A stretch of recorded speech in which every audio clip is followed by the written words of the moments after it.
बघत होतं इंडिया आघाडीच्या खासदारांचं आंदोलन सध्या सुरू आहे कांद्याच्या भावासंदर्भात। सगळे खासदार एकवटलेत आणि संसदेच्या बाहेर, संसद भवनाच्या बाहेर घोषणाबाजी करतायत। सगळ्यांनी गळ्यामध्ये कांद्याच्या माळा घातलेल्या दिसतायत कांद्याच्या हमीभावावरनं आणि त्याचसोबत एकूणच शेतकऱ्यांचं होणारं नुकसान।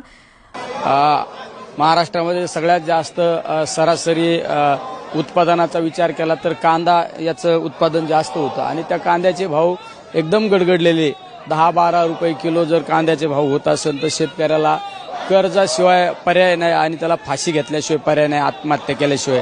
त्या कांद्याचे बाजार वाढले पाहिजे ही आमची मागणी आहे। कमीत कमी 40, 45, 50 रुपये भाव हा झाला पाहिजे, कारण उत्पादन खर्चाचा विचार केला तर 14 ते 15 रुपये उत्पादन खर्चच त्याला येत असतो। त्यामुळे आमची मागणी ही आहे की आमच्या कांद्याला उत्पादन खर्च वाढला पाहिजे।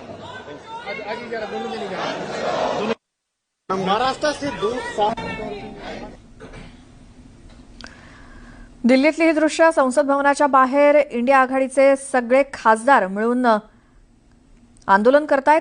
कांद्याच्या भावासंदर्भात जे काही नैसर्गिक आपत्तीमुळे शेतकऱ्यांचं नुकसान झालंय त्या कांद्याला भाव चांगला मिळायला हवा आणि शेतकऱ्याला नुकसान भरपाई मिळायला हवी, या सगळ्या मागण्यांसाठी संसदेसमोर खासदारांचं आंदोलन।